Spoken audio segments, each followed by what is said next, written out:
Most folks, their idea of paradise, it's a beach somewhere, maybe a margarita, little umbrella in it. But paradise, it's a slippery thing, elusive. What we're after, what we crave, it's something real, something more. We're headed to Indonesia, a land of smoldering volcanoes, ancient temples, and some of the friendliest people you'll ever meet. We're diving into the heart of it all, from the bustling streets of Jakarta to the tranquil rice paddies of Ubud. This ain't about ticking off tourist traps. This is about the sweat, the stories, the tastes that stay with you long after you've left. This is about finding your own damn paradise. Bali. They call it the Island of Gods, and stepping off the plane, you can feel something different in the air, a kind of ancient energy thrumming beneath your feet. We're starting in Ubud, the spiritual heart of the island. Lush rice paddies stretch out like emerald carpets, punctuated by temples and shrines. The air is thick with the smell of incense, the sound of gamelan music drifting on the breeze. We'll wander through the monkey forest, where macaques rule the roost and haggle for souvenirs in the bustling art market. But Ubud is more than just a pretty face. It's a place where spirituality seeps into everyday life, where yoga retreats sit alongside bustling cafes. From Ubud, we'll head south, to the beaches of Seminyak and Kuta. Here, the pace picks up, fueled by surf, sand, and ice-cold bintang beers. We'll watch the sun set over the Indian Ocean, surfers silhouetted against the fiery sky, and maybe even catch a wave ourselves. But for a true taste of Balinese culture, we head to Uluwatu Temple, perched precariously on a cliff top, waves crashing against the rocks below. This is where the Kekak dance unfolds, a hypnotic performance that tells the story of Ramayana, the epic Hindu poem. As the sun dips below the horizon, the sky explodes in a riot of color, and the chanting of the dancers fills the air. It's easy to see why this place is considered sacred. Bali is a place of contrasts, where ancient traditions meet modern life head-on. It's a place that gets under your skin, that stays with you long after you've left. And it's just the first taste of what Indonesia has to offer. Forget your preconceived notions. Jakarta, it's not just traffic jams and concrete. This city, it's a whirlwind, a sensory overload that throws you headfirst into the heart of Indonesia. We're talking street vendors hawking their wares, the smell of spices hitting you like a punch to the face, the cacophony of car horns a language all its own. It's chaotic, sure, but there's a certain charm to it, a pulse that's impossible to ignore.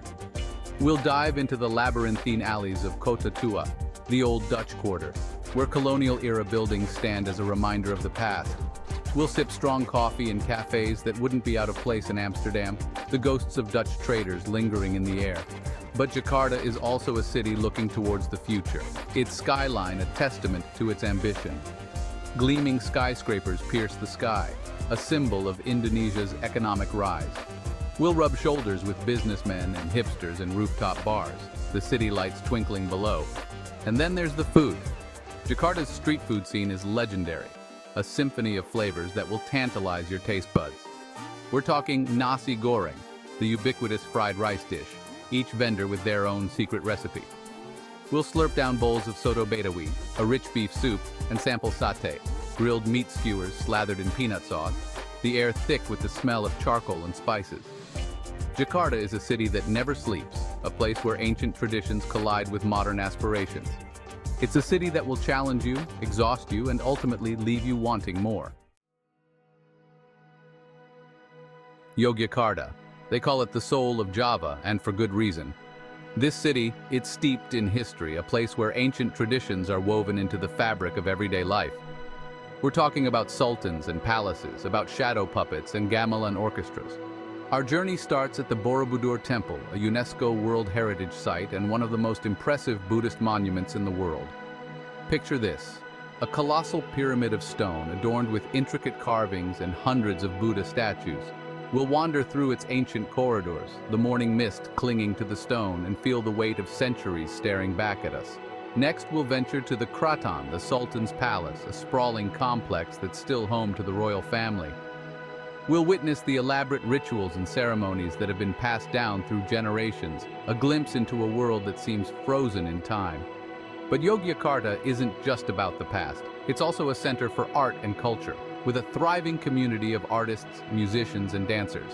We'll catch a performance of wayang kulit, the traditional shadow puppet theater, and listen to the haunting melodies of gamelan music. And for the adventurous, Yogyakarta offers a chance to get up close and personal with nature's raw power. We'll hike to the summit of Mount Merapi, an active volcano that dominates the skyline, and feel the heat of the earth beneath our feet. Yogyakarta is a city that will stay with you long after you've left. It's a place where you can lose yourself in history, immerse yourself in culture, and find your own sense of adventure. Forget Jurassic Park, folks. This is the real deal. We're talking about Komodo National Park, a string of volcanic islands that's home to the legendary Komodo dragon, the largest living lizard on Earth. We're talking prehistoric predators with a bite that can kill, roaming free in a landscape that's as unforgiving as it is beautiful. We'll trek through the dry scrubland, our hearts pounding with a mix of fear and exhilaration, hoping to catch a glimpse of these magnificent creatures in their natural habitat. And trust me, seeing a Komodo dragon up close, it's a sight you won't soon forget. But Komodo isn't just about the dragons. The park is also home to a dazzling array of marine life, with some of the most pristine coral reefs in the world. We'll dive into crystal clear waters, swimming alongside manta rays, sea turtles, and a kaleidoscope of tropical fish. And did I mention the pink beaches? Yeah, you heard that right. Pink beaches. We'll relax on the soft pink sand, the water so clear you can see your toes, and wonder if we've stumbled into some kind of surrealist painting. Komodo is a place that will test your limits, take your breath away, and leave you with a newfound appreciation for the power and beauty of the natural world. Hold your breath and dive in. We're headed to Raja Ampat, an archipelago of over 1,500 islands that's often called the heart of the Coral Triangle. This is a place where the diversity of marine life is so staggering it's almost impossible to comprehend. We're talking about over 75% of the world's known coral species, over 1,400 species of fish, and creatures so strange and wonderful you'd swear you were hallucinating. We'll plunge into a world of vibrant coral gardens, where fish of every shape and size dart in and out of the reefs. We'll swim alongside graceful manta rays, their wingspans wider than a car, and encounter wobbegongs, bizarre carpet sharks that look like they belong in a Dr. Seuss book. But Raja Ampat isn't just for experienced divers. Even if you've never strapped on a tank before, you can snorkel in the shallows and still witness the underwater spectacle. Imagine floating on the surface, the sun warming your back, as a school of fish the size of a small car swims beneath you. Back on land, the islands of Raja Ampat are just as stunning. We're talking about lush rainforests, cascading waterfalls, and hidden lagoons. We'll explore secluded beaches, the sand white as sugar, and trek through the jungle, the air thick with the sound of birdsong. Raja Ampat is a place where you can disconnect from the world, reconnect with nature, and experience the true meaning of awe. Buckle up, kids. This is where things get really interesting. We're heading to Tanah Toraja, a remote region in the highlands of Sulawesi, where ancient traditions and beliefs are still very much alive. This is a place where death is not the end, but a transition, a journey to the afterlife that's celebrated with elaborate rituals and ceremonies.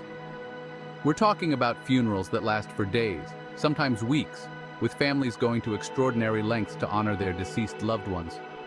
We'll witness the spectacle of buffalo sacrifices, the slaughtering of dozens of animals, their blood meant to appease the spirits.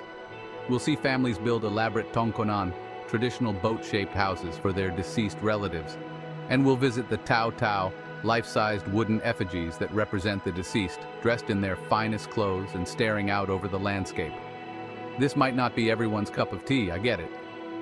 But there's a raw honesty to the Torajan way of death, a respect for the cycle of life and death that's both humbling and inspiring. But Tanah Toraja isn't just about death. The region is also home to stunning natural beauty, with rolling hills, terraced rice paddies, and traditional villages that seem frozen in time. We'll sip coffee with local families, learn about their ancient beliefs, and gain a new perspective on life, death, and everything in between. So, you've tasted it now, haven't you? The spice, the chaos, the heartbreaking beauty of Indonesia. It's a country that gets under your skin, that stays with you long after you've left. It's a place where ancient traditions collide with modern life, where nature's power is on full display, and where the human spirit shines through. Indonesia, it's not just a destination, it's an experience. And like any good meal, it's one you'll savor long after the last bite.